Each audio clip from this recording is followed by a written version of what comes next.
Once again, I want to thank everyone for coming out today.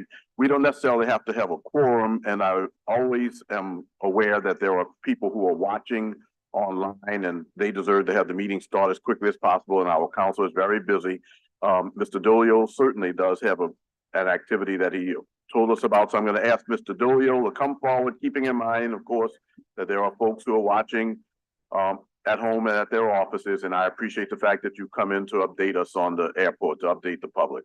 Council member, for purposes of the record, can I recall roll call? Sure. Council member Green. Present. Council member Moreno, not present. Council member Jeruso, not present. Council member Harris, not present. Council member King is not present. We do not have a quorum. Okay. So we don't have to vote on anything, so that's fine. Mr. Dolio, good to see you this afternoon. Okay, thank you. Good to see you, and thank you for the invitation. Happy to be here to give you an update on construction activity at the airport, things we've recently completed, and projects that may very well be coming down the line. I would suggest that one thing that's going to, it appears in the early stages here in the master planning process, that I'm going to give a brief update on the master plan today.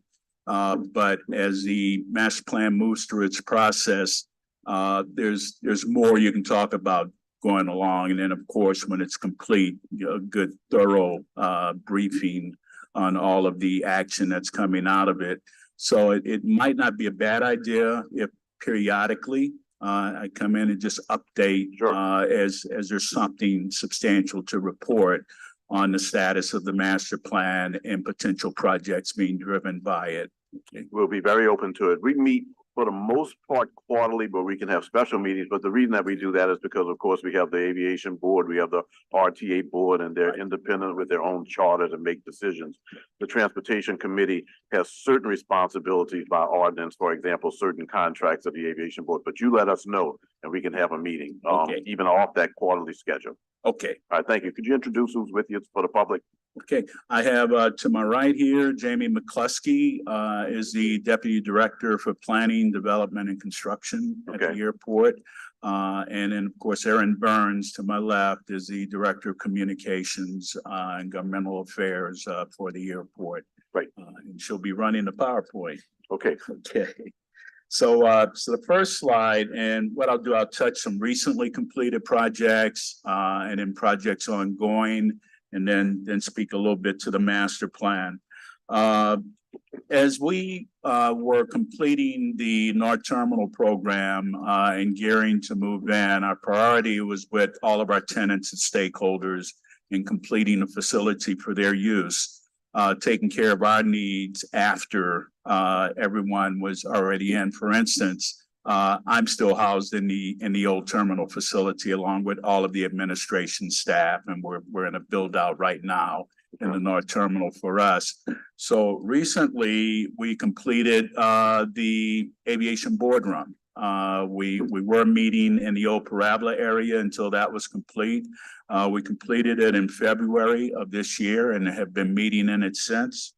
Adjacent to it in the same project, we completed a military lounge for use by active duty military personnel and their families as they're transiting the airport, headed off to a different destination. We stood that facility up and we're operating it kind of in the fashion or in the mode of how a USO functions, with the intent later to get USO designation on that facility.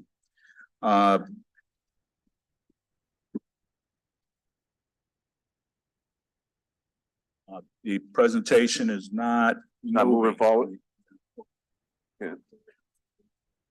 Okay. Can we, All right. okay.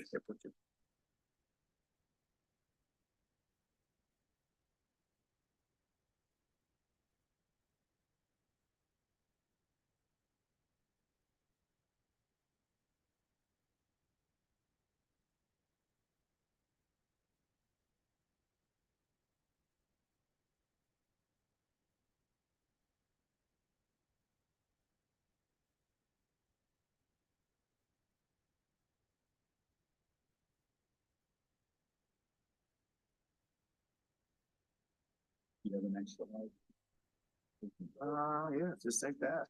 I'll just look over your shoulder. I appreciate the patience of those who are with us today and those who are online. Just give us 2 more minutes, and then if we have to proceed without it, we will. Okay.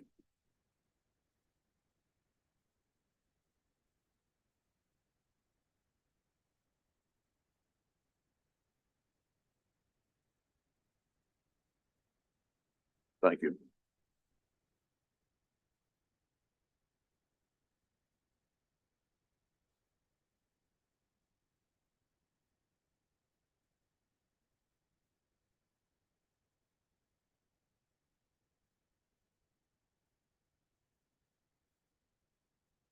Mr. Dolio, do your best with the dialogue. I know Okay. that your schedule is challenged Right, and, in deference to those who are watching. Okay, Absolutely. okay, Okay. we'll do.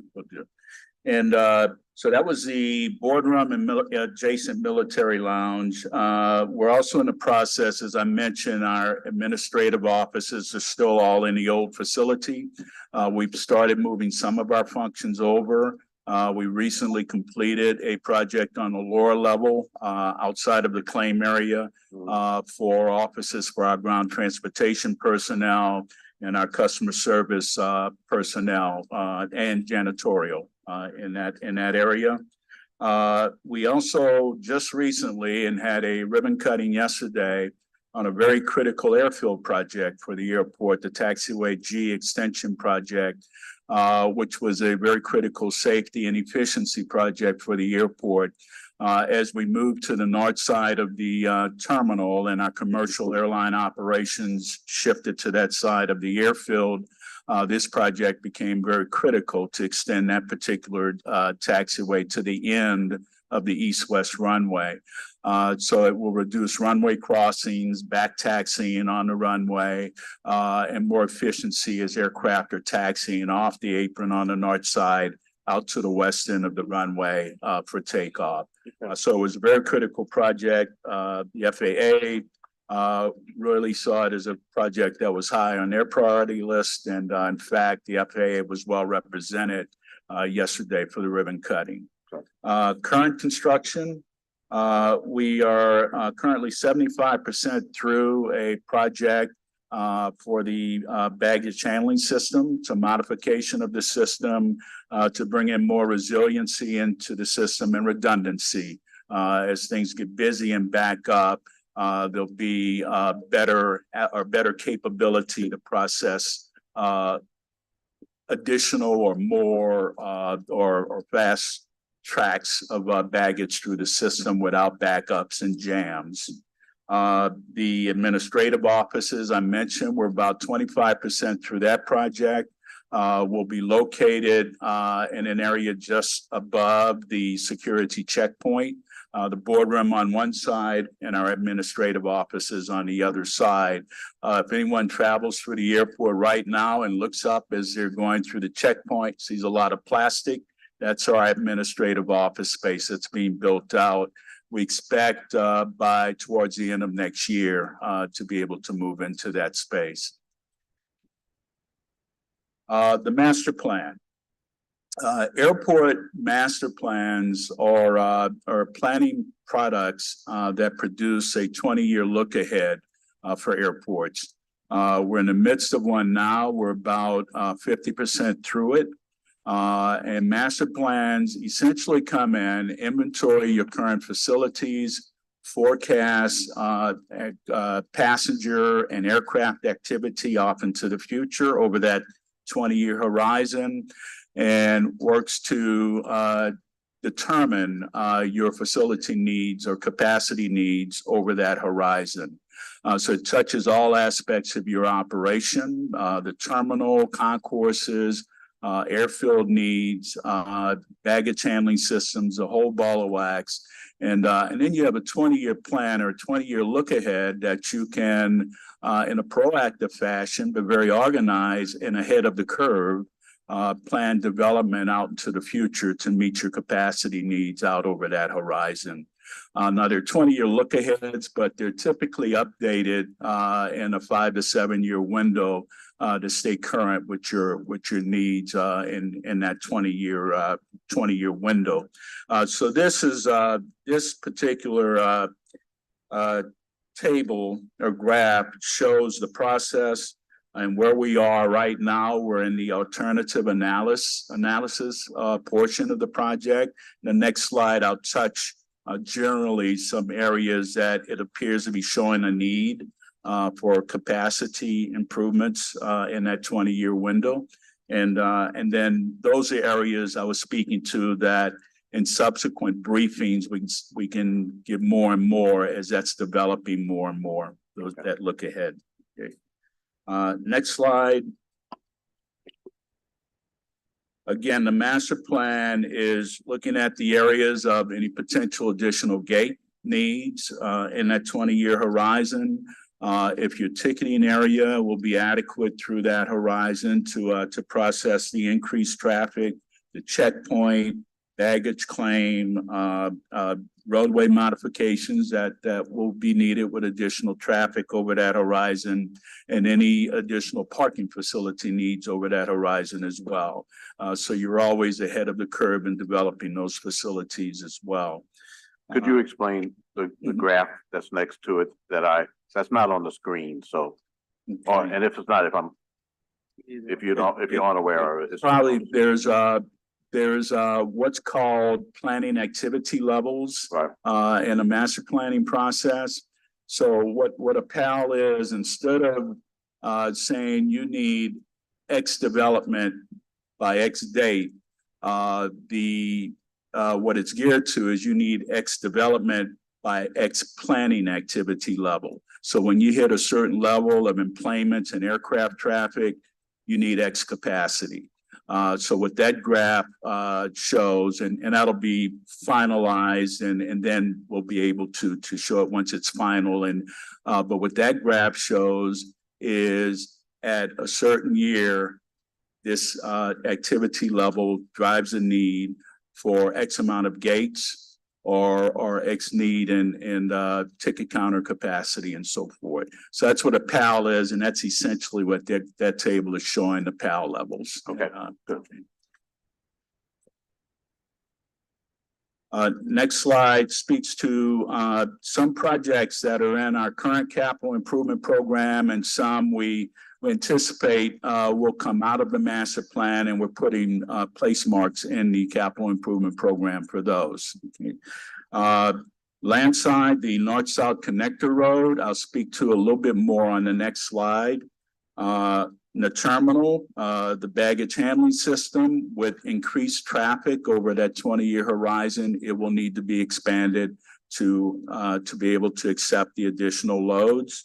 Concourse expansion, of course, when you hit a certain level, certain planning activity level, will need more gate capacity as well. And so we're place marking that in the capital improvement program.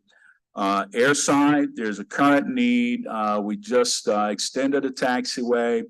There's another taxiway that needs some rehab, and that's in the capital improvement program, and it's an important project. One of our runways, the north-south runway, has reached a point in time and is of an age that it will need to be rehabilitated, and we've programmed that into the capital improvement program as well. Intermodal, I have a slide on that. I'll touch those two bullets on that slide as well, because the intermodal activity is tied to the Baton Rouge, New Orleans rail that will be coming in the next few years. Next slide touches the north-south connector. And what it is, it's really a roadway developed, a Powell-supported roadway that's developed to take all of our shuttle activity and potential rail passengers from the rail station off public roadways around the airfield to the terminal on the north side. Of course, when rail comes, it's on the south side of the airport, across Airline Highway from the old terminal. So as our customers are offloaded at a terminal there, we'll need to transport them around to the north terminal to take their flights out of here. So that's what this roadway will service that. It will also service the shuttles from our Conrack facility or the rental car facility. It will service our shuttles from the employee parking area and also from the public parking economy garage on the south side of the airfield and around to the north side. Now, the roadway is Powell supported. That roadway will serve as a roadway initially. And if it comes to pass later, it's a longer term project and it's a heavy lift in funding it. But if all comes together and we're able to fund and develop an APM system to transport those folks, this roadway will serve as the base for the APM and is being constructed to support an APM going forward. And that's the next slide, actually. You see on this slide, the solid blue line on the bottom there is the heavy rail line that the Baton Rouge, New Orleans passenger trains will operate on. The orange box at the bottom is our terminal that is adjacent to that heavy rail line that we'll develop in conjunction with Amtrak. There'll be a platform to accept folks, but then we'll develop an intermodal facility on that site as well to take folks off heavy rail onto our transportation system around to the north side, be it shuttles initially and an APM system later, and also tie-ins by other transit operators into that facility. It'll be available for that as well. It'll be a truly intermodal facility. Okay. So the lettered circles as you work around, A, of course, that's the intermodal center right there at the rail. C is the South Garages, South Terminal. That will be one of its stops. The Car Rental Center, D, will be a stop, and then working around to the lettered items on the north side of the airfield. It will tie into a structure on the north side that will be a combination garage intermodal facility on that side of the airport as well. And all of this is something that comes out of as the master plan is completed, as funding comes together, more or less of the overall program can be completed over a 10-year horizon or so. Okay. So that's essentially the more significant projects that are ongoing and coming down the road. And as noted before, it probably wouldn't be a bad idea if periodically I come in as these items develop more and give updates as to their status. Where can the public get more information on this? For example, can you get information online? You can on our site. We Right. do keep it updated with our construction activity. Right. The master plan itself and what's coming out of it will not be until it's in final form and runs through its approval process, which involves the FAA as well. It won't be a document in and of itself that's publicly posted until that point. But we do, in the prescribed master planning process, we do keep the public and leadership informed and engaged through structured committees that interact with us in the development of the and acceptance of alternatives that come out of the master plan. There's a citizens advisor, community advisory group committee that involves offices of elected officials and different bodies in the city. There's a technical advisory committee that involves more technical stakeholders like the airlines and so forth for their input into the final document. And there's also a transportation committee that will involve different modes like RTA and others will be on that committee as we're briefing on the status of the master plan and taking input as to different alternatives. So we communicate in different ways on the master plan. For the most part, the master plan and the construction are financed through federal funding, right? Right. That's one tell the public that. And what we will look to, so we have the more traditional federal funding and bonds that we issue to satisfy airport construction needs. But then the rail, the intermodal center, I'm sorry. and intermodal activity Mhm. will rely heavily on funding out of the BUILD program. So we will be aggressively pursuing funding through different BUILD project buckets to help fund that project. Okay. Or things associated with it. Right. Okay. Well, thank you very much for Okay. being here. We, appreciate these updates, and we will do it every time that we have a meeting since there's a master plan going on right now. Okay. Let me determine if the card that is in the box is a card relative to Okay. this issue, Okay, and I'll just wait till Attorney Monique lets me know. No, okay, so it's not on this issue.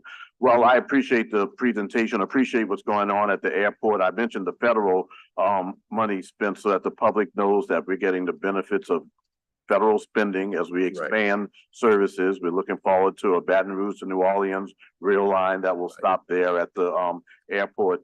And there's a lot of good news on the horizon. Just Right. continue to share with us, and we'll share with the public through our newsletter. okay, And thank you all very much for being here today. thank you. Thank you.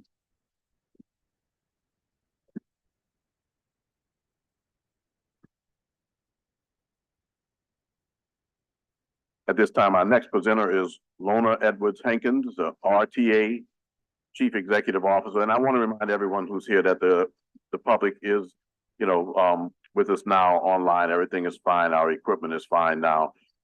Though you don't see the numbers of the council members, it doesn't mean that the public is not getting the information that they need. And we didn't have a quorum requirement for today anyway. Very busy day. Ms. Hankins, thank you for coming by today. Good afternoon, Councilman Good afternoon. Green. Mhm. I'm excited to be before you to inform the public of some critical schedule changes that are coming in January to our to better improve our reliability. So I'm going to be discussing kind of three critical issues: optimizing our fleet, how we got to what analysis we've done to determine fleet availability, and then what the reduced frequency, the impact of our aged fleet. So the bulk of the fleet was purchased between 2008 and 2012 as a result of Hurricane Katrina. Typically, transit agencies are purchasing vehicles throughout the year, throughout almost every year. The life of a vehicle is typically 12 years. So you don't want a huge spike in purchasing vehicles. Our fleet size right now is about 126. On any given day right now, it takes us about 87 vehicles to make service. And because we have 74 vehicles that are either at the end of their useful life or about to be at the end of the useful life, we have a maintenance challenge.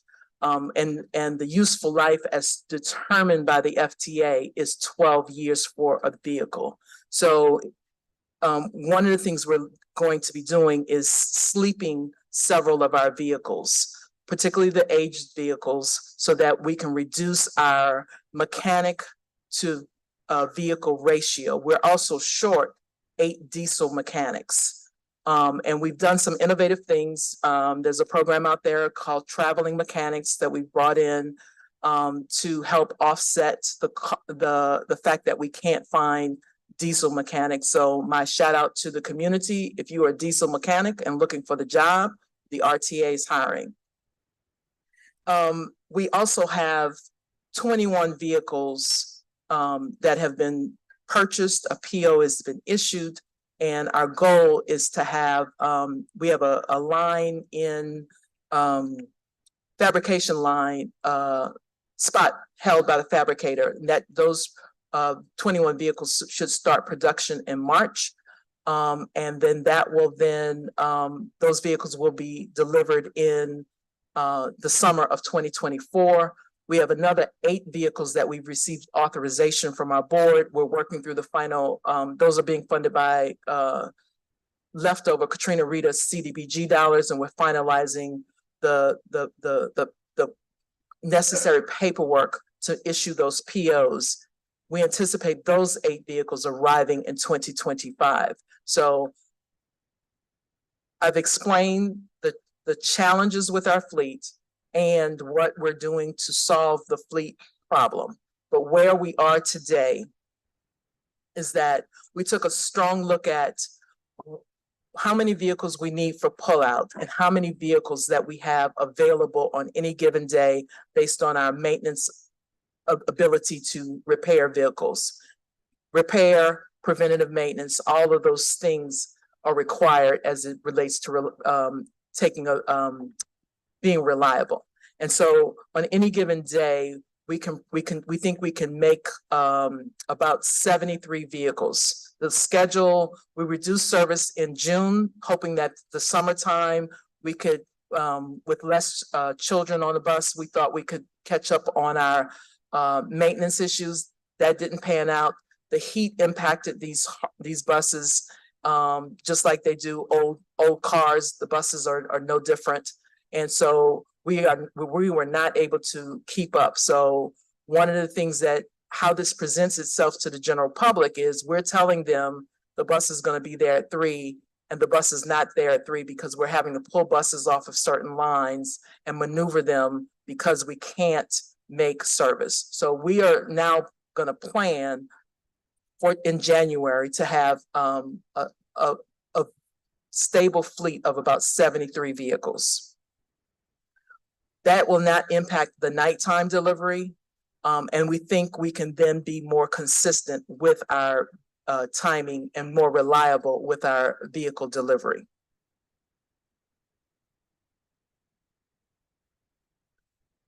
All of this information will be available to the public on their schedules on January the 2nd, and it will be available through social media, available on our website, available in La Paz. The paper copies of the schedules will be available on the buses, as well as our ride line 248-3900. We also looked at the schedule to see if we were going to be impacting those critical kind of transportation of last resort at night, and we will not be impacting our nighttime service.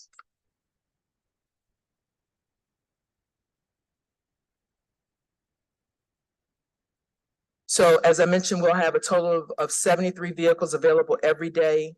But our critical connections at the hubs, Louisa Desire and the hub in New Orleans East will not be affected.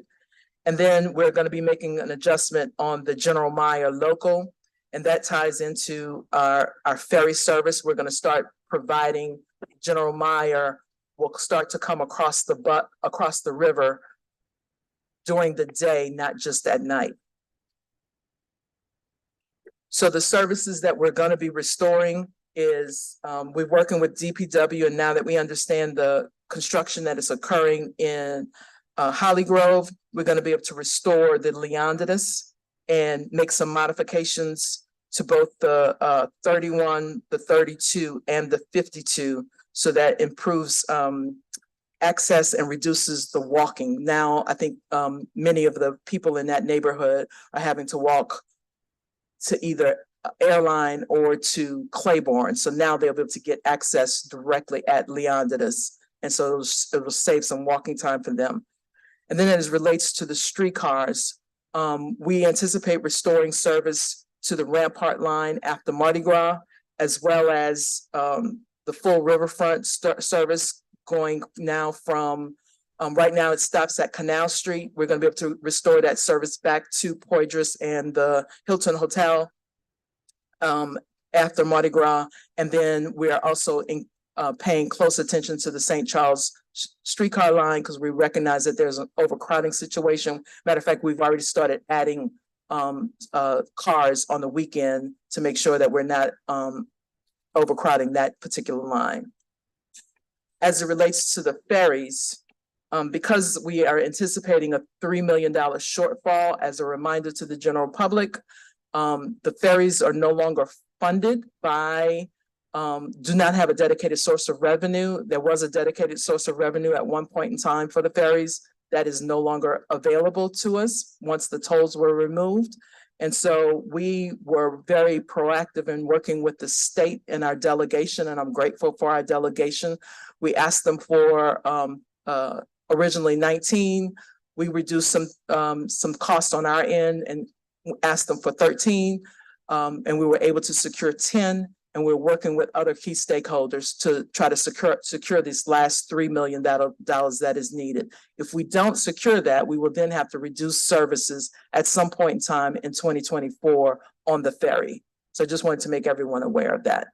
And that concludes my comments, and I'm open to any questions. I really just have a question about diesel mechanics. I hate to see jobs unfilled that I know are decent paying jobs.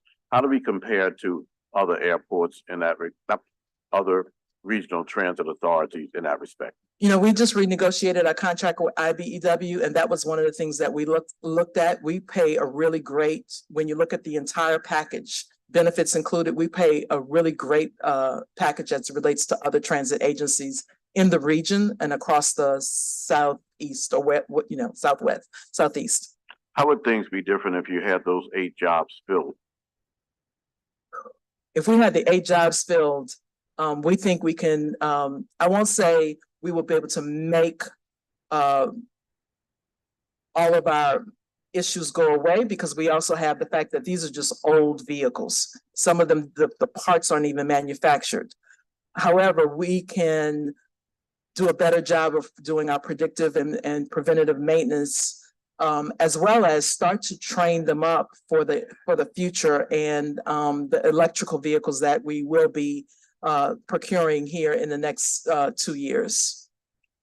How do we attract more diesel mechanics? In other words, where they train, where's the training going on? And if I, as a council member, wanted to talk to.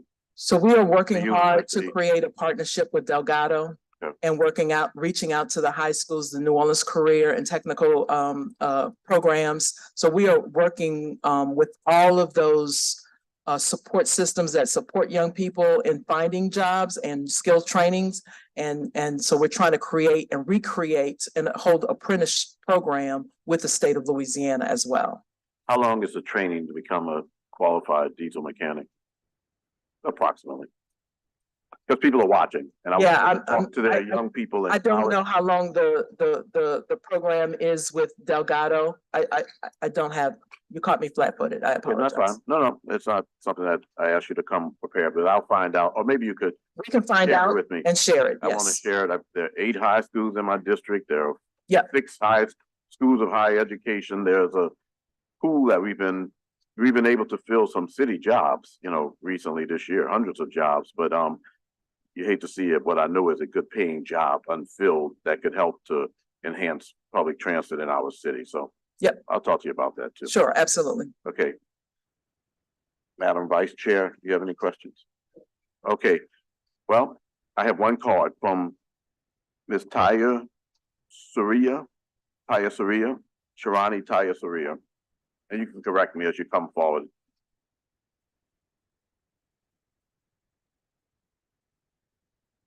You have 2 minutes for your comment. Thank you. Thank you. Good afternoon. My name is Shirani Jayasuriya, and I'm the communications manager at Ride New Orleans and a transit rider.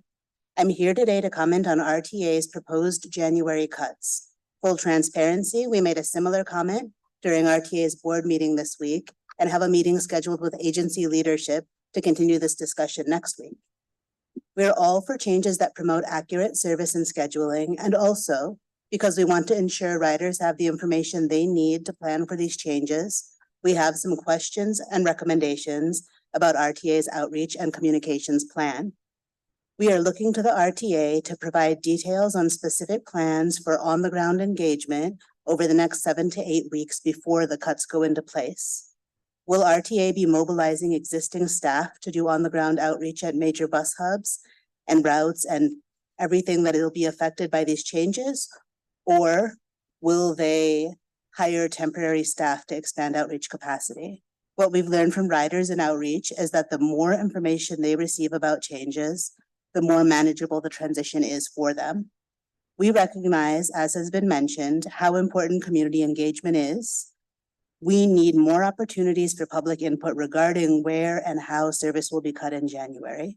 Of the comments we are consistently receiving from riders, it is clear that they're still struggling with buses running significantly later than scheduled. We are hopeful January's changes will remedy this. Riders also express continued frustration with the real-time tracking and the need for signage that clearly connotes stops, detours, and changes. RIDE sees the January changes as an opportunity to get transit scheduling back on track for riders, which, as you know from your transit riding constituency, is extremely important for our day-to-day lives and livelihoods. Thank you in advance to the RTA for continuing to collaborate with RIDE and riders in this important conversation. Thank you, Ms. Jaya-Soria, and I appreciate the fact that you all attended the board meeting and had that dialogue, and also that you're going to have dialogue with the leadership. Thank you. That's the way to get answers to the questions that you have. Thank you very much for your presentation, Ms. Hank. I just want to remind everyone that if you have a comment card, it's a yellow card, and you can determine that you wish to speak for up to 2 minutes. At this time, the next item on our agenda is an update relative to the Blue Crew, the Blue Bikes, and what they're doing to enhance our climate and the transportation options in our city. Our presenters are Matt Rufo, the Senior Planner for the Office of Resilience and Sustainability with the City of New Orleans, and Jeff Coates, the Chief Executive Officer for Blue Crew. Yes. And thank you for being here today.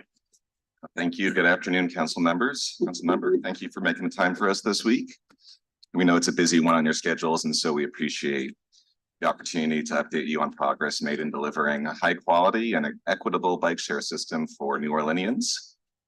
My name is Matt Rufo, and I'm the Transportation Policy and Program Manager with the city's Office of Resilience and Sustainability. And I'm going to start us off here by giving us some context as to why bike share and our partnership with Blue Crew is so important to our climate mobility and economic goals.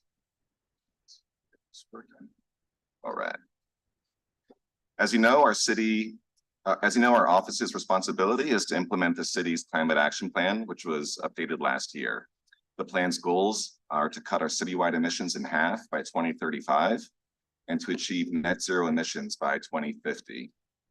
This year was filled with plenty of reminders of the urgency of this work and for leading by example. Heat, drought, fires, water scarcity seem to get everything. Over 40% of our citywide emissions come from vehicles burning gasoline. And so the plan establishes 2 goals specific to transportation. 1, to make non-automobile trips, that is walking, biking, riding transit, at least half of all trips by 2030. And 2, to transition electric vehicles to be at least 40% of citywide vehicles.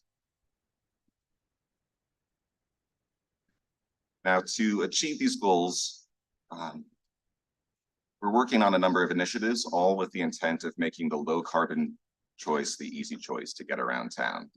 These include rebuilding our sidewalks and making it safe to cross streets on foot and building bikeways and greenways, encouraging development of walkable neighborhoods around transit stops, so destinations like work and shopping are within easier reach of homes.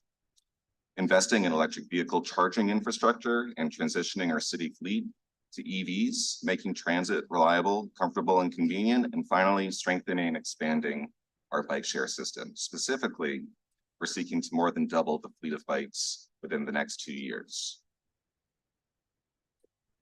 Now, it's important to note that these strategies are not just about lowering our city's carbon footprint. Just as critical, they're about creating a transportation system that works for everyone.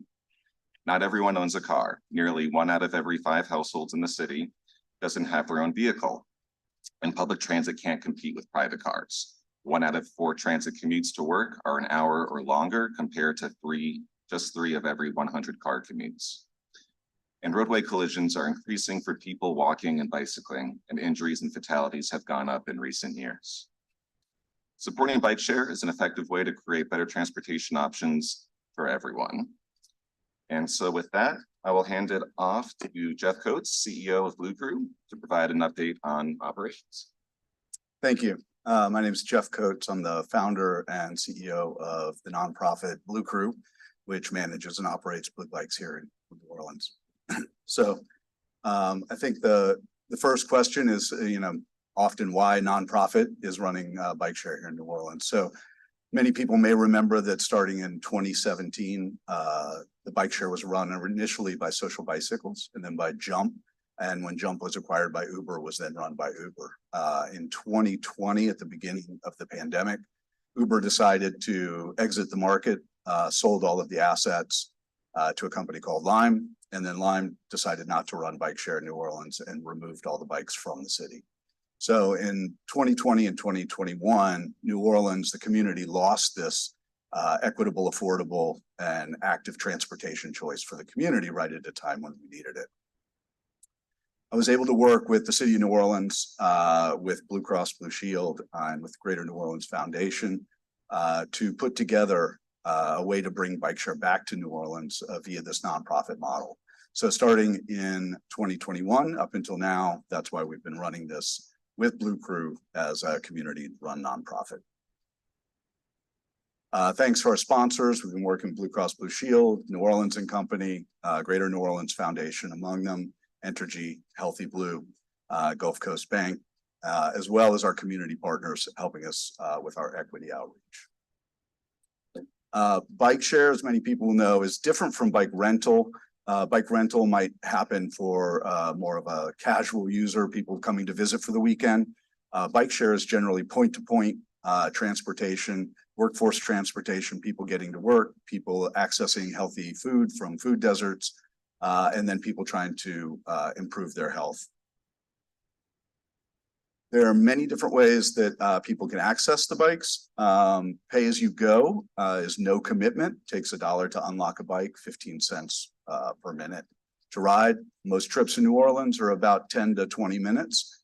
So an average trip in New Orleans is between about $3.50 and $4 for the user. For residents of New Orleans, the monthly plan makes sense. For $25, you can ride every single day, up to 60 minutes a day, multiple trips. So if someone is using Blue Bikes to commute back and forth to work, for only $4 a month, they could cover their entire commuting budget for a month, which is fantastic. Then we have our Blue Bikes for All program, which is our income qualified equity program. Anyone who qualifies for SNAP or for Medicaid is already pre-qualified for the Blue Bikes for All program. And this will allow access, the same level of access as a regular monthly member, every single day, hour a day, access to the full fleet, multiple trips, but for only $4 a month.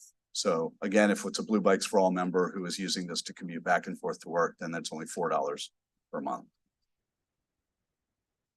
The system area, you can see, was originally designed in 2017. It's had a couple of modifications. The important thing to note here is that it was specifically and intentionally designed to mirror the demographic and socioeconomic trends within the larger city. So if we look within the system area, we've got about 36,000 households, about 81,000 residents, and are providing access to 93,000 jobs within the service area. I guess I have a question before we go on about the system area. Sure. you determine that based on, average income levels in certain communities or what? Yeah, so this work was done back in 2017 between the city and the original Social Bicycles planning team that came on. And so basically what they were trying to do was to make sure that the system area was serving New Orleanians as a transportation option and was not just sort of put into areas that were only tourism based or where only a segment of the population would have access. Well, I learn things every day. I don't mind telling you that. I didn't know that that was the way the system was determined. So I would like you to be able to report maybe one day on expansion to other areas that have a need. For example, just for example, I mean, I focus on certain areas alike, but the Desire, Florida area, which has very limited public transportation, but not so far from the corner of Johnny Jackson Boulevard and now what is Carver Rams Way is access to Chef Ventura Highway. I'm working on certain things, but there's limited bus transportation and maybe a blue bike system would work in a community like that. I'd like you to look at it, but I am going to ask you specifically about the Desire, Florida area. Maybe you can send me a memo and tell me how it works as part of the system area or how it doesn't work. That's all. I know that it takes time to expand, but I think that as we grow that as the population grows, it's not the city growing. And as the population grows, because we are taking certain initiatives, the creation, for example, of the multipurpose center, the building of a stadium, Delgado's programming that's expanding. Also, Thrive NOLA is going to be doing a new school. It could be an area that could, use a system inclusion. If you could let me know, I'd appreciate it. Absolutely. Okay. And we share that desire to expand the system to include more and more New Orleanians. That's our goal. So I think Okay. we're aligned there. All right. Absolutely. So in the current system area, about 23% of the population is in poverty. 24% of households are car free. So you might notice that's a little bit higher than the city as a whole. 51% of households are single car households and 53% of the population are people of color. Since relaunching, we've had a fair amount of success with the new system. We've had about 580,000 trips since 2021. In 2022, we did about 226,000 trips. And already in 2023, we've done 288,000 trips. So the growth of the use of the system to me is indicative of the need that we are filling and the adoption by the city of New Orleans. About 0.03% of trips in 2023 resulted in a parking complaint. I know as a council member, if there is going to be a parking complaint, you might be the one to hear about it. So I wanted to put it into context. So out of about 285 to 88,000 trips, we've had about 81 total parking complaints. The only parking complaint that we get is when the users park it right in front of a doorway, and I don't know why. I don't know why. So at the end of the day, I'll just tell you, I recognize why the number is small. As long as you put it where it's out of somebody's way. I understand that when you go to a store, sometimes they plug it right in the front of the doorway so that they can still see it. But to those who are watching, that's not fair to the store and it's not fair to the people who need to go in and out. That's all. Absolutely. I know that's what the complaints are that we get. Okay. For our Blue Bikes for All riders, again, the equity program for $4 per month. Trips taken in 2023, we've seen over 55,000 trips compared with all of 2022 of 31,000 trips. So, we're on track. We've still got a little bit more time this month to almost double the ridership within that community. So in 2023, about 1 out of every 5 trips on a Blue Bike was taken by one of the Blue Bikes for All members. And we're very proud of that statistic. On this slide here, really what I want to highlight, there's 2 pieces of data here that you're seeing. One is the pay-as-you-go riders. And what we notice, what I'll call your attention to here, is the variation in the ridership there, right? You can see it going up and down. What we see is that those riders, if the weather's nice, they're going to ride. If it rains, they're not going to ride. If it's too hot, they're not going to ride. If it's too cold, they're not going to ride, which says to me that they have other options for moving around. The blue line across the bottom, though, is a much more consistent ride pattern, and that is the Blue Bikes for All equity riders. And so what we see is that, whether it's hot, whether it's cold, whether it's raining, people are using those bikes to do what they need to do. So again, this is indicative to us that we are fulfilling a need within the community for transportation. About 70% of trips on Blue Bikes are taken by locals, as determined by the zip code used on the credit card for payment. Providing equitable, affordable, and fiscally sustainable transportation requires community investment. And so what we have been working to do under this new nonprofit model is to build that coalition of people who can come together to help us deliver this service to the community. Currently, the gap between the cost per trip and the revenue per trip is about $2.44. So that is the funding gap that we are working to cover. How do you fund that gap now? Currently, that is funded via our sponsorship. Mhm. And especially via Blue Cross Blue Shield of Louisiana and their title sponsorship. But if, looking to the future, I think the community of New Orleans doesn't want to be reliant. We've seen in other communities across the country, if you're reliant on one sponsor to provide what is really a community need for transportation, it leaves that population vulnerable to a change in that sponsorship. So what we're trying to do is use this opportunity. We love our sponsors. They're what's allowing this to happen. But we're trying to use this time to figure out what a sustainable model looks like and what a sustainable funding model looks like going forward, so that bike share doesn't go away in 3 years, 5 years, 7 years, that we are building a sustainable system which allows us to support the city's climate action goals and serve the population of New Orleans. Looking nationally, this graph that you'll see here sort of is aggregated data of how things are funded. You can look at about 49–50% of sponsorship, about 27% user-generated funds, 15% public subsidy. Currently, Blue Bikes does not receive any public subsidy here. And so we get a little bit more through user-generated funds. But again, what we're hoping to do is find new ideas for closing the funding gap so that we can continue to operate and serve the community. Okay. And with that, I'll turn it back over to Matt for. Yeah, thanks, Jeff. And so with that, I just want to conclude here with a few key points that I invite you and anyone else watching to take with you today. Number one, Blue Bikes is helping us reach our climate, mobility, and economic goals at no cost to the city. Two, in order to do more and reach our goal of 2,000 bikes by 2025, Blue Bikes needs new operating revenues. And third, our office is continuing to explore those funding opportunities to support the added capital and operating expenses for expansion. So again, thank you for your time.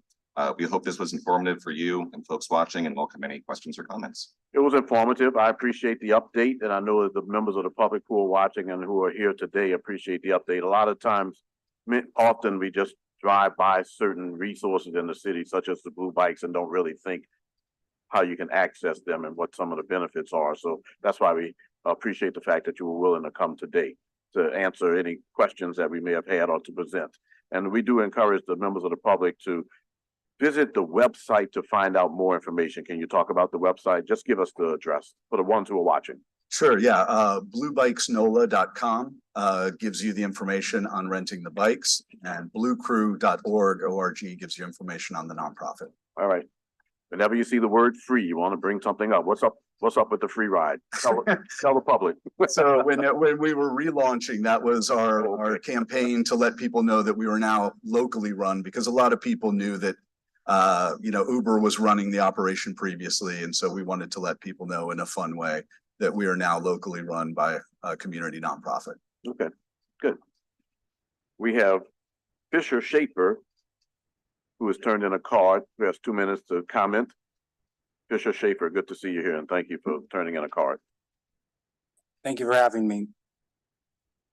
Hello, my name is Fisher Schaefer, and I'm a New Orleans resident.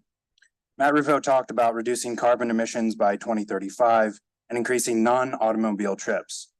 Our airport and city is getting a rail connection to Baton Rouge in a few years. Blue Bikes helps folks get around with the help with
Bonnie Clark Esteen, Local 100 Steward, Paratransit Supervisor for RTA. Lawrence Williams, Operations Supervisor.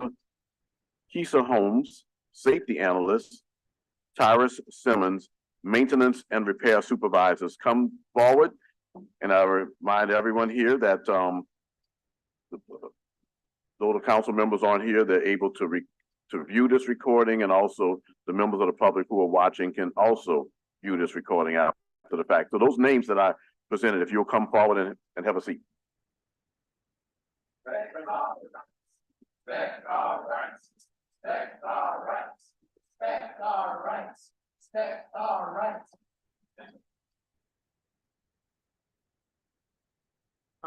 is on the slide.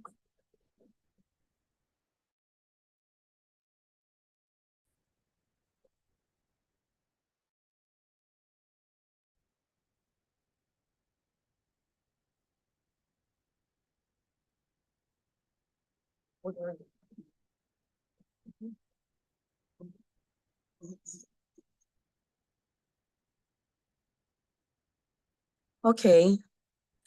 So we're here today to address RTA's crisis. And do me a favor, just as you speak, because I just mentioned all three together, just mention your name. That's all. Okay, sure. So good afternoon, council members. My name is Tierney Clark Esteen. We are honored to come before you to speak about the problems and promise of Auntie Rita. I'm a 5-year veteran of the agency and a newly elected steward of Local 100. Our union represents a diverse range of more than 40 employees at RTA, consisting of accountants, safety analysts, road supervisors, paratransit supervisors, data analysts, planners, grants analysts, repair and maintenance supervisors. From the bird's eye view of our planners to the on-ground knowledge of our operations staff, our members have deep insight into RTA's challenges. We know that some of the issues that we face at RTA, like supply chain slowdowns, are outside of anyone's control. But we also know that what is within RTA's control is its employees' working conditions. Our working conditions are passengers' riding conditions. With low morale and low retention, it's not just employees who suffer, it's the whole city. And right now, morale is extremely low. This must be addressed by all RTA stakeholders, leadership, and labor. Over the past year, our union has developed a set of proposals that will make RTA safer, fairer, more family-friendly, and more collaborative. But unfortunately, despite nearly a year of requesting to bargain over these proposed changes, RTA leadership continues to ignore us. RTA's leadership refuses to acknowledge most of our members' equal rights to have a seat at the table that a union provides. And we still don't know why. If RTA is not delivering adequate service to the community, this is clearly a reflection of what's going on behind closed doors. It's important for us to sit down at the table so everyone can be held accountable for their actions. We will begin by laying out our views on the morale crisis at RTA. Then we will summarize our proposed solutions. These are solutions that we had hoped to present to RTA management directly within collective bargaining. Finally, we will call on you to support our fight for a seat at the table with RTA. It's time for workers who make RTA run have a real voice to start addressing RTA problems. And we have Jermaine next. How you guys doing? My name is Jermaine Tucker. I was just here Tuesday with you guys. I got a proclamation for 50 years of hip hop. And I'll try to thank you guys again for that. But I'm here for RTA today. We see several causes at the root of RTA's morale crisis. One is that over and over, people with experience in transit are passed over for people who have no knowledge of transit. Have lived, breathed transit our whole careers. And too often, we are taking orders from directors who are learning on the job. This is not a new problem, but it has gotten totally out of hand. When new hires are made for the agency, someone from outside gets the job. We believe some basics about their qualifications should be made known. Another cause is that we have no forum where we can raise problems that we all know about. But this have gotten ignored. When every road supervisor, safety analyst knows reasons for increased rates of accidents, we need a place where leadership is forced to listen and take action on it. Finally, we aren't treated fairly. In 2022, road supervisors were forced to drive a bus for 10 hours a day, 6 days a week, with no set schedules. Our pay scales are unfair and sometimes makes no sense. On the ground, supervisors will make sometimes less than people who they supervise. But meanwhile, there are more and more director and executive positions who have given themselves bigger pay increases than everyone else. Now, our maintenance supervisor, Tyra Simmons, was unable to be here at the new time, but he wanted to convey these thoughts. His department makes sure the buses get repaired each night, but it's been falling behind. Why? Well, often Tyrus writes, we are supervising people who are not trained and are ill-equipped to do the job. We don't have the equipment or the parts we need. We try our best to keep morale high amongst the mechanics who are oftentimes forced to work overtime. Oftentimes, our maintenance supervisors make less than the mechanics we supervise because of the lack of opportunity we have to make overtime or receive bonuses and holiday pay.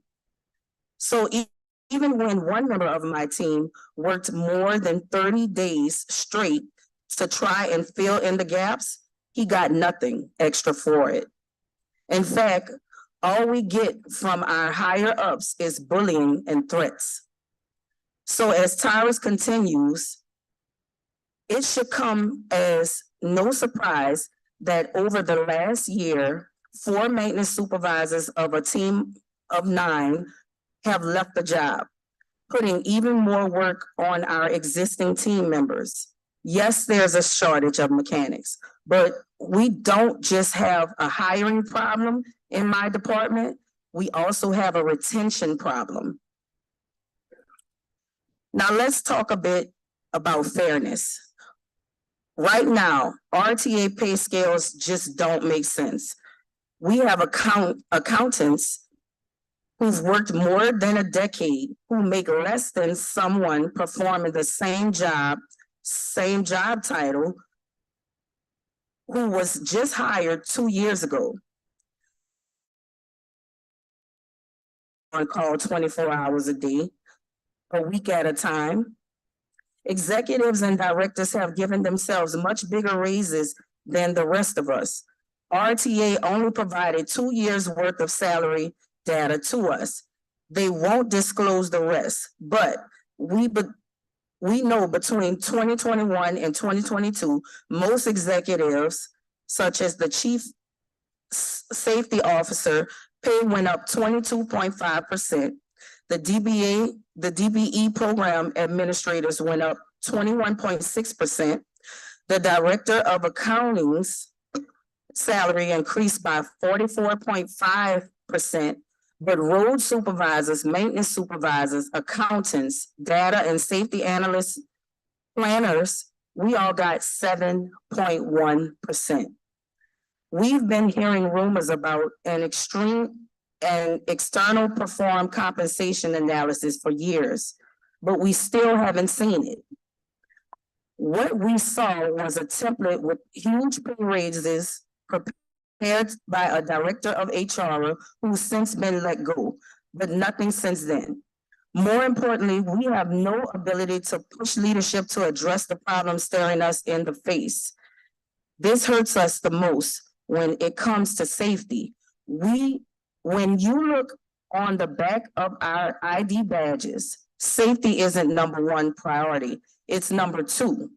We feel that too many days on the job. These problems run deep, but union recognition and bargaining a fair contract for all Local 100 members is the first step to addressing them and moving RTA in a better direction. RTA has to recognize all of our members and let us all come to the table together for that to happen. From March to August, RTA leadership had no problem with Local 100 growing and adding new members. They accepted the addition of maintenance supervisors, road supervisors, safety analysts to the existing administrative staff who made up Local 100.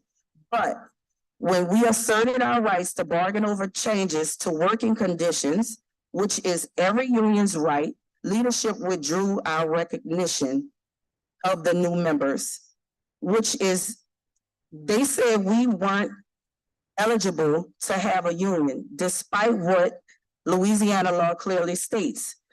It seems that they didn't like workers asking for a seat at the table.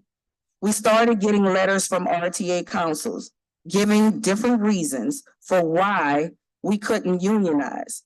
We've reached out multiple times to the Board of Commissioners, RTA leadership, and the mayor, but none of them have addressed the matter. When RTA finally stops fighting its own workers and comes to the table, they will find our union to be a partner and not an enemy. We want to make it clear, a clear policy that our members won't be asked to violate safety protocols. We want to make sure our supervisors, who are sometimes called upon to drive buses or streetcars in a pinch, are up to date on their abilities. They should also be cross-trained on equipment they assess in performing accident reports. All buses should be required to have seat belts, headlights, a road kit with reflectors, and a working phone. We love our safety proposal, but we know policies are just words on paper. That's why we also propose a quarterly labor management meeting. This gives us an established platform to bring widely felt problems to leadership's attention. For instance, if there's a director or manager that is doing something that's demoralizing everyone in a unit, every quarter, management and labor will both be able to bring issues to the table and that they've observed.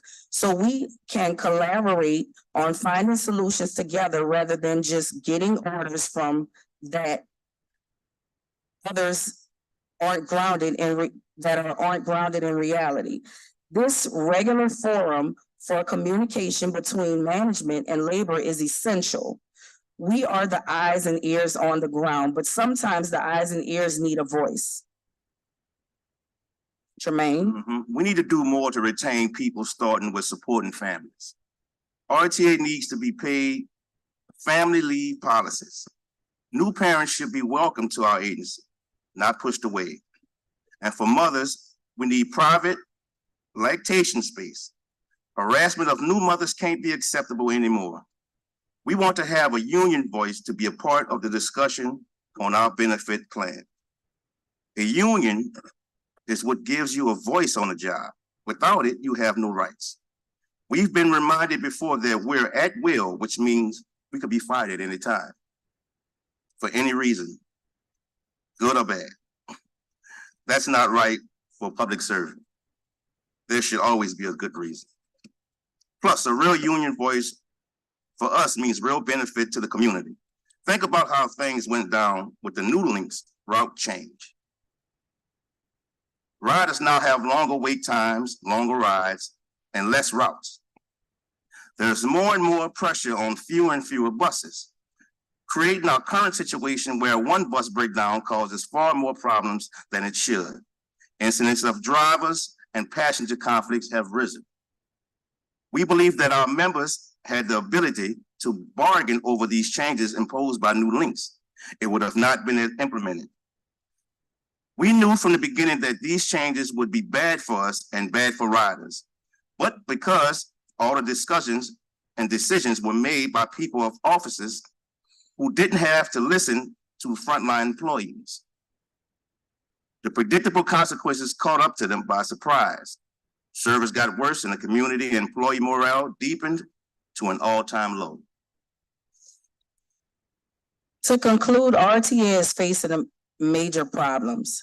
But when workers get a real voice, we will become full partners in addressing those problems. We don't have all the answers, but we are a piece of the puzzle. For leadership to continue to block us from joining Local 100, to refuse to bargain collectively with us, to ignore our demand for our human rights makes no sense. It hurts us and it hurts the riders.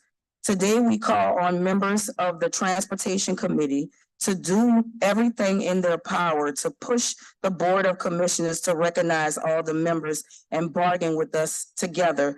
If they fail to do so, we call on City Council to launch an investigation into RTA's labor and financial practices. Which board members oppose? How much is RTA paying council to oppose our union?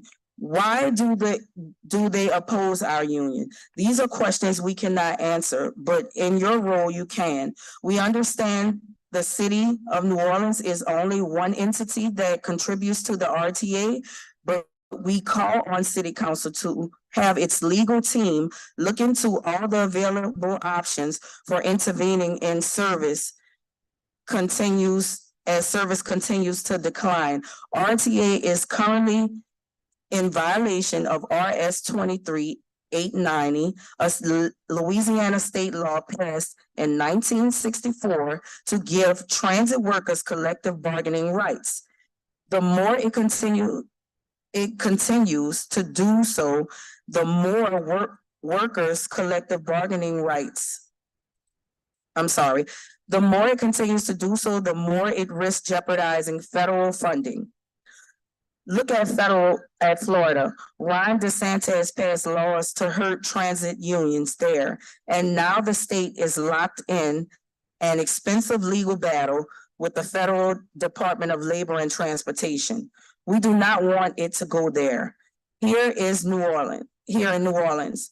We have not filed suit in court because we do not believe we should have to. It's wrong that we would be asked to finance a lawsuit out of our pockets when RTA leadership should just do the right thing, recognize all members. We stand for a safer, fairer, more collective, a more collaborative, more family-friendly RTA. We call on leadership to join us and on city council to help leadership come to the table. The future of RTA depends on us working together to save it. We have President Ronald Coleman with the NAACP and also Valerie Jefferson that's here speaking on our behalf, supporting our cause. Good afternoon, Council. Councilman Elena, Rayner, and Mr. Green. I had wrote something down, but I'm gonna turn it over. For the simple reason I have been living this for the last 90 days. Councilman Green, you know, I call you 9 and 10 o'clock at night, call you early in the morning. We have young men and women work in New Orleans East. You have to leave home at 5:45 to get to work for 8 o'clock. I talked to you several times. Last night, young man at work at the country club got on the bus. It was broke down yesterday at 2 o'clock. It was still out there till 9 o'clock last night. And another bus to come for 3 hours later. I could read a whole bunch of data to you, but let me tell you, you know what's going on. The bus system is failing our community. Now I can understand if somebody saying, I'm upset because I can't go out tonight. I'm upset because I can't go to work to feed my family. And let's talk about feeding your family. I talked to you about some drivers. They are afraid to death. You get suspended and it takes you 7 to 8 months before you get reinstated. You know, we talk about people going to jail and what happens to their family. We're talking about a young man or a lady that's driving a bus, get a suspension, and it's 7 to 8 months. What do you think happened to that family? Well, different service throughout the city. We've been doing what we can to supplement food.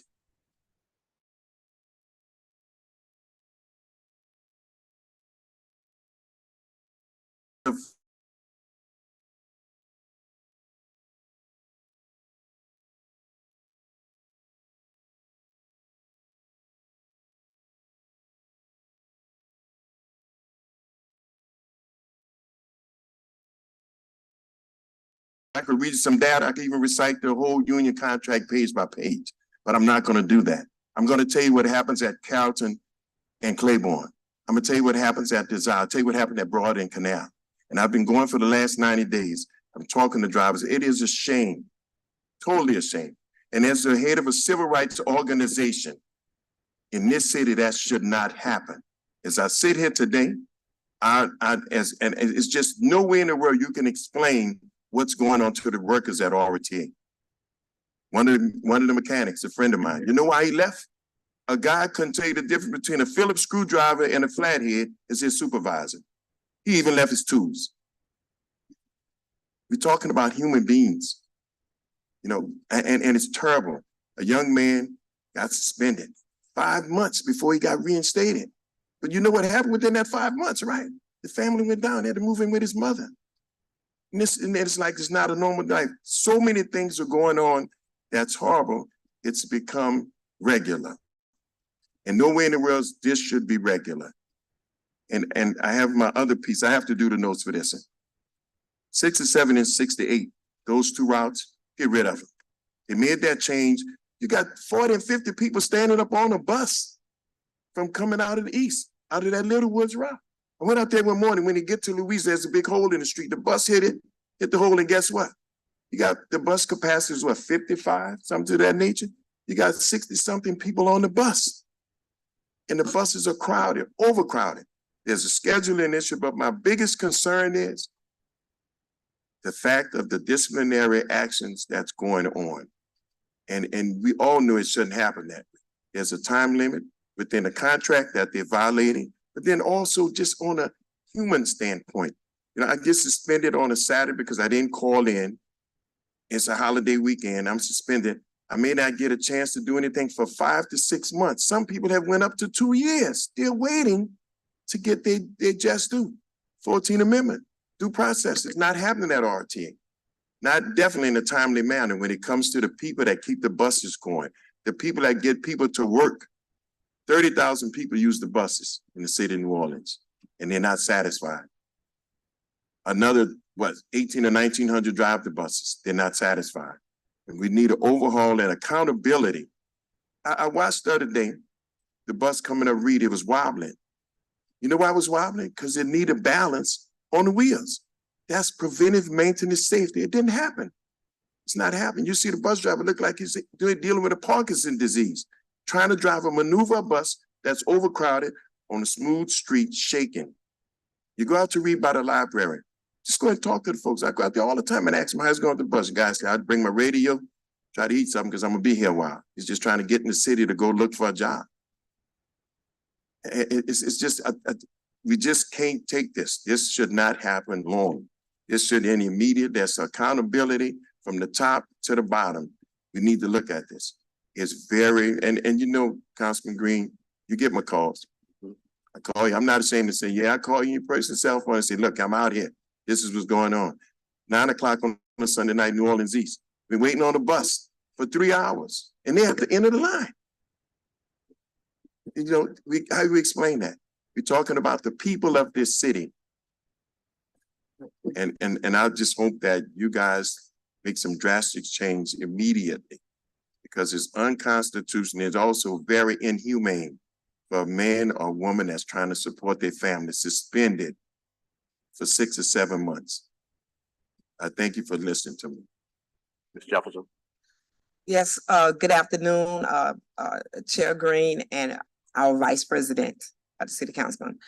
My name is Valerie Jefferson. Excuse me. I am the chair of the NAACP New Orleans branch. Also the president of ATU Women Caucus. We are the employees at RTA. I'm here in supporting the full support of my colleagues of ULU 100. We support them. And while we support them, RTA became a public agency. Therefore, that they cannot go to the labor board and file charges. The labor board holds RTA responsible of the acts they do against their employees. Both parties, the employee and the company, had to come with their case before the labor board. But now, since RTA is public, they cannot do that. So we need to hold the union and the company responsible of their action towards one another. They do not have a mediator to hold them responsible unless they go to court. There will cost on both sides. The company have to use taxpayer dollars to go to court to defend themselves. Now you're looking at the employee have to pay their hard working money to keep their jobs. That's not right. That's why the NAACP, along with my president, coming before the City Councilman Transportation Committee to have a resolution or amendment to the law that you already performed for the rights of employees, city employees, to be unionized. The supervisors joined the already assist ULU 100. RTA agreed to that. When it's time for them to do a negotiation, RTA refused to receive their shop suites with the members voted for. That is injustice. The NAACP Labor Committee is asking the City Council for justice for Local 100. Those are citizens, those are employees, hard-working employees. No one have not come to us saying they are strongly against RTA. RTA feed our families. RTA is the transportation of New Orleans. We just want respect for ULU Local 100, all their members, all of them, including supervisors.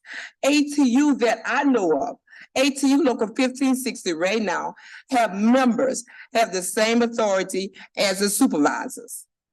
They write up a recommendation to the managers. The managers are the only one that have the authority to fire. The managers do not have the authority to hire, only to fire. The supervisors, the clerks, the dispatchers and instructors only have the authority to write up. Do not have the authority to fire, do not have the authority to hire. So RTA is muting the supervisor voice to form a union. They already in the union. Ain't no such thing as forming. They in the union. They accepted their union card.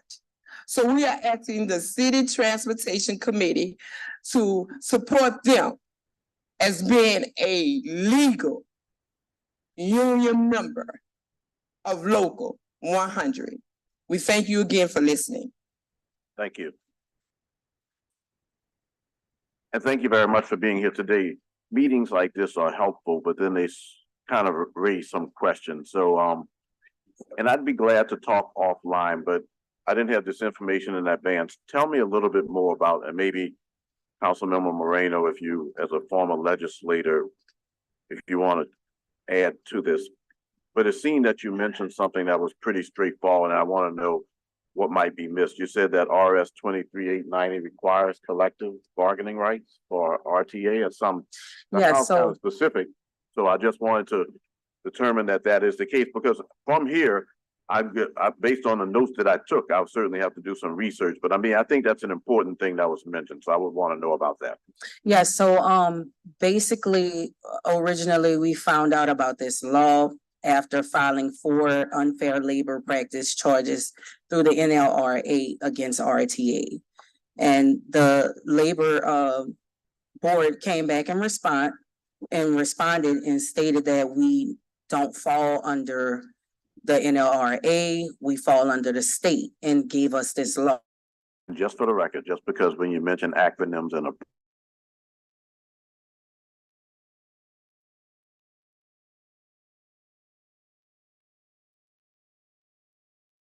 those who are present may not know the acronym, that's all. Okay, yes. So under this particular law, the state law, is specifically written in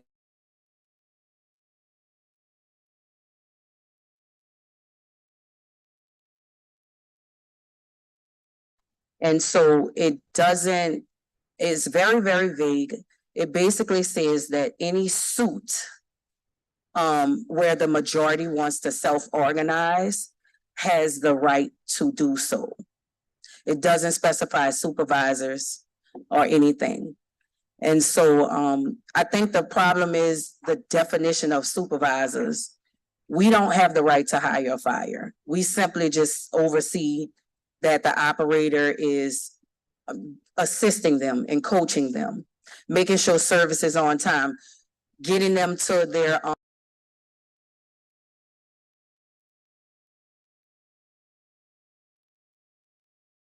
dealing with accidents, incidents, you know, stuff of that sort. But we don't hire, we don't fire, none of this.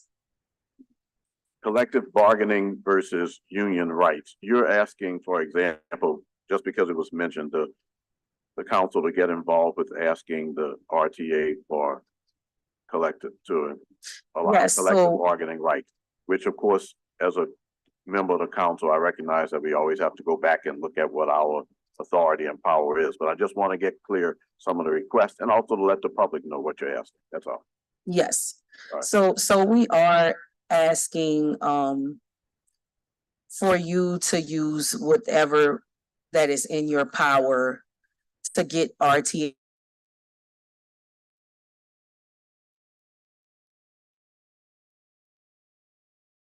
in leadership. We told them that we would be here, but we saw what just happened. Our leader walked out. So what can we do? This is terrible. And it's really sad. It's a sad case because we lose in transit every day that this is happening. We're losing workers. The turnover rate is ridiculous. The complaints within the organization, the culture that has been created is almost like you got to take everything away and start over from scratch. You got to go to the drawing board. And the sad part about the situation is that there are so many people that have dedicated their life to this job and don't get the opportunity to move up within the organization. Because it's about who you know or what culture you're gonna fall under. So, and people are afraid, our workers are afraid to be here right now of retaliation. Right. Everyone has a story. If you walk up to somebody that works at RTA employee, I guarantee you they got a story about a bad practice of being treated unfairly, of being fired, fighting for their job. I promise you. The service that the community receives, that's a reflection of the inside, the core. The core is rotten. You need a whole new core. Katrina, 500 buses, 200 at ENO, 300 Canal. You trying to service that same community with 126 buses? Now you're saying you want to cut the service. How does the community know if those buses are dependable when the buses you have are not dependable? Okay, I appreciate your comments, and there are certain other questions that we probably have to ask after I've done some research. Councilmember Vice President Moreno. Thank you. Thank you, Mr. Chairman, and thank you to all of you for being with us today. I appreciate you all also having an initial meeting with me to explain some of the situations that you've been dealing with. So a couple of things real quick. You all are probably aware, but the City Council passed a right to organize ordinance, the first really in Louisiana for city employees. So as you can tell, this is a very pro-union type of city council. When it comes to the RTA, it's a little bit trickier because you're not under the direct authority of city government of the New Orleans City Council. You have a governing board. And so it makes it a little bit trickier. That being said, though, I certainly would welcome the opportunity to try to get all parties together. I want to actually thank our chairman because our chairman invited the RTA to be here and to the leadership to listen to your comments to the city council. I am also disappointed at the fact that they decided to leave this meeting instead of being here, present, wanting to hear your concerns. And, maybe they're listening in their offices, but I think it says a lot to actually be present in the room. And I know for a fact from talking to many RTA employees that there is a morale problem at RTA. So when there is a morale problem, if you are in leadership of an organization with morale problem, what you want to do is you want to lean in. You want to lean in, you want to listen to your employees, you want to have a real understanding as to what is happening and then move forward hand in hand solving these problems. What I'm hearing is that is not happening. So I really want to figure out the next steps to try to get everyone in the room together. And I'm happy to work with you all on that and work, of course, through our chairman to accomplish that unified meeting, because I know you're having trouble getting that meeting. So I think that's kind of the first step.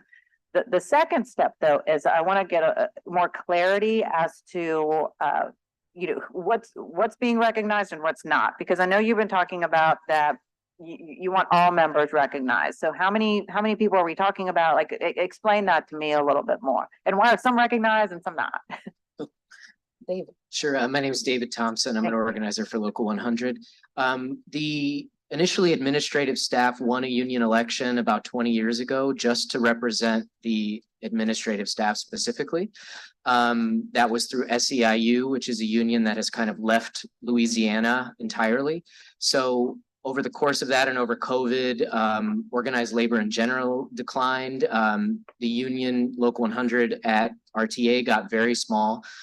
But this year, there were a number of people who had no union representation who decided they wanted it as they saw the administrative workers starting to get together and prepare for negotiations. So that included the operations supervisors, maintenance supervisors, safety analysts, who all wanted a union voice. And initially from March to August, RTA had no problem with this. We presented union cards everybody in leadership signed off on it.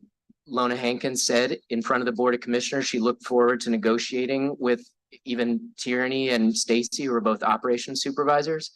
But then when we actually asked to bargain over some schedule changes, which is every union's right, all of a sudden, RTA changed their tune very suddenly in a meeting they had with us.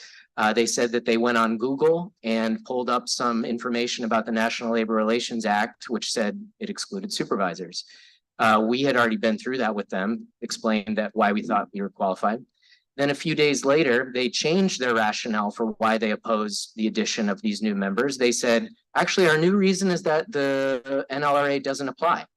Turned out that that's true, but that's a non sequitur.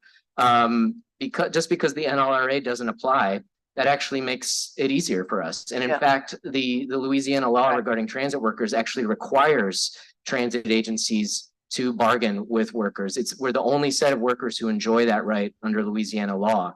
RTA's counsel, when we tried to speak with commissioners at the last commissioner meeting, whisked the commissioners away, told employees of RTA they couldn't speak to their own commissioners, screamed at them, said, take it to court, take it to court, take it to court in front of the entire public, to us, basically egging on RTA employees to have to go to state court to try to get their basic human rights. No, I don't know if I have much else to say after that. Thank you. Well, I think you sincerely mentioned that maybe the council can play a role, even though we have limited influence based on the charters and just the responsibilities, and maybe we could work to make that happen. I do want to say this on the record because I don't want to distort a fact. The leadership of the RTA, Ms. Hankins, was invited and came. She didn't necessarily say that she was going to stay around, but I do want to let you all know that I wanted to give as much time as was possible to your ability to make this presentation, to have people here. I was more concerned about the public being able to hear your side as opposed to a back and forth, which wouldn't be based on things that have been presented in advance. I think that can happen. It can even happen publicly, but maybe we need to have this opportunity to be able to let the public hear from you. And if they have any questions, the public might hear from you. The follow-up is a pretty good idea. And truthfully, I think that based on conversations with the RTA, that they'd be open to that possibility. But let's have that discussion. Councilmember Moreno, let's see if we can. We've intervened before, but not necessarily us having the authority to make a final decision. But we are the city council, and we have the ability to influence in certain areas. So I look forward to the opportunity to get back to you very soon, and we'll reach out to the RTA. But I do want to make it clear, just for the record, because sometimes I understand the media has to write. So I understand that the media has to report. They did not refuse to come to hear, the presentation, and Ms. Hankins was here, and in deference to them, the time did change, at the last minute. So I'm glad that you all are here, because that was the reason that you're on the agenda as a separate item. It wasn't RTA and then your 2-minute cards. It was to give you whatever time you needed. So I appreciate that. I'm going to ask a specific question because I want to know this, because it might have been the language that you used. I'm changing the subject only a bit to number 67 and number 68. What did you mean by that they should be eliminated? Got to get to my notes. Just so at the public. That's the 2 buses that comes from Little Woods, and they're very crowded and very slow. When they had the Morrison that ran all the way through to Canal Street, it was 2 or 3 buses. It wasn't as crowded, and it was efficient in time in picking up.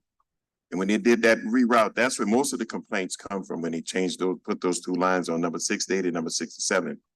And I have a lady that's a dear sister. She's a rider sitting in the audience, and she can explain it better than I can because she's been doing it every day. What dear sister name is that? Right there, Mr. Councilman Green. Could you have? She can tell you. This is one of the riders every day. It's coming from the east. And that information has been shared. I guess, of course, it could be mechanics related, it could be bus related, but I certainly will give her 2 minutes and then she can identify herself. And thank you very much. We're very open to having this, and then we'll adjourn, but we'll have additional discussion about how we can get together and work together. Okay. Hello. Lorraine Washington, and I'm a New Orleans East resident. And what Mr. Coleman was referring to is with the new links that was implemented last year, they created that 67 and 68. So the people living in the Littlewoods area, in order to get to work and to get home, have to transfer going to work and getting home. And so the bus is really not necessary because they need to put the lines back the way it was. The Morrison is on the wrong side of the interstate. It belongs on the other side of the interstate, the way it was. And then that way, when the people are going to work and going home, it would only take one bus to Canal Street. Okay. And it has probably caused, because they eliminated a route called the Recrouter, which serviced both sides of the interstate. And that's partly probably the reason why that Morrison bus is so crowded.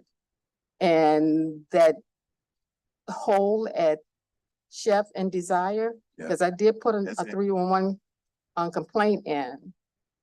That's extremely dangerous because riders are standing from the front of the bus to the last seat of the bus.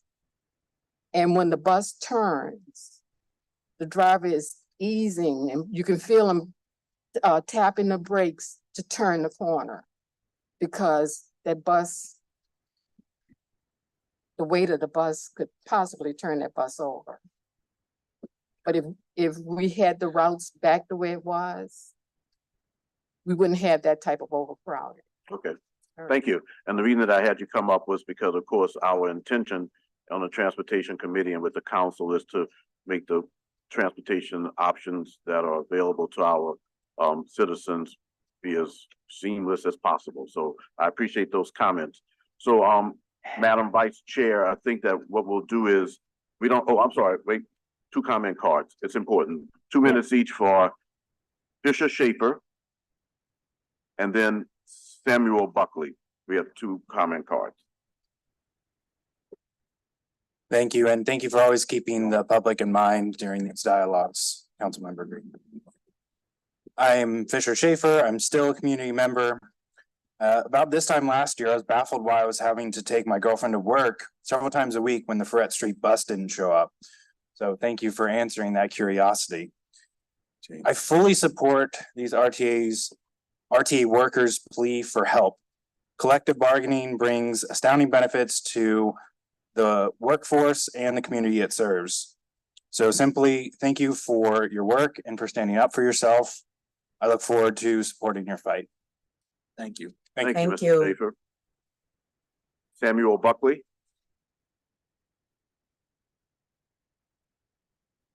Okay, and we have 3 online comments.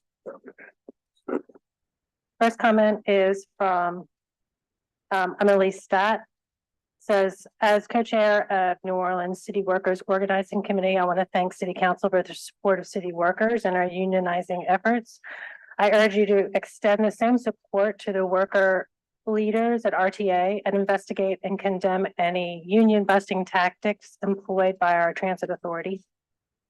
The next comment is from Felix Allen, who says, as a worker recently fired from Lowe's of Central New Orleans in retaliation for union organizing there, I urge you to support the worker leaders at RTA and intervene against any union busting tactics employed by our transit authority. And the last comment is from Samuel Buckley with Ride New Orleans, a paid representative, who says Ride New Orleans is a grassroots-driven advocacy nonprofit which advocates for safe, affordable, and high-quality public transit for New Orleans residents. Ride is commenting to express our support for the members of United Local 100 in their efforts to secure collective bargaining rights for several classes of transit workers at the RTA. Ride believes that unions make public transit better. The importance of union membership goes far beyond dollars and cents. Being a member of a union is about demanding dignity and respect at work. Unions also protect workers from employer retaliation when they speak out on issues. We believe that all transit staff, including supervisors, have the right to have a union voice on the job. An agency that takes care of its staff takes care of its riders. We encourage the RTA administration and Board of Commissioners to respect the right of all staff to unionize and return to the negotiating table with ULU 100 representatives. And that's it for the online comments. Okay, and thank you very much for those online comments. Can Yeah. I just Thank got two texts. First, I have to say this because they just text me. First, the New Orleans branch of the National Association for the Advancement of Colored People. We are in full support of the workers of RTA. The second one is Council Lady Helena Moreno. I want to thank you personally because we called you several months ago and you had meetings in my absence, and I appreciate you. And Councilman Green, I have to tell you, this is people telling me, Councilman Green, thank you for letting me call you late at night and early in the morning. So the action to make sure that I tell you all thank you because you gave us an ear to this serious need in our community. But for the record, the New Orleans branch of the National Association for the Advancement of Colored People, 1915, the first in the South and the oldest, stands full support behind the RTA workers and the recognition of the local 100. Thank you all again for giving me your time. And I want to thank you all for being here. And you'll hear from me. Councilmember Moreno and I will get together and we'll have discussion, but I don't have to belabor on this point. You know how strongly supportive the council is relative to the union movement and what it's been able to achieve. We also are very strongly supportive of getting things done that enhance products for our public. And we'll be reaching out to the RTA. I know that they have issues and concerns on their end, but within the not limitations, but within the motivation of what we have, there will be an enhanced communications involving us reaching out to RTA too. But thank you all very much for taking the time to be here. Thank Greatly you. appreciate it. Thank you. All righty. No quorum, so we're officially adjourned. Yeah, I'm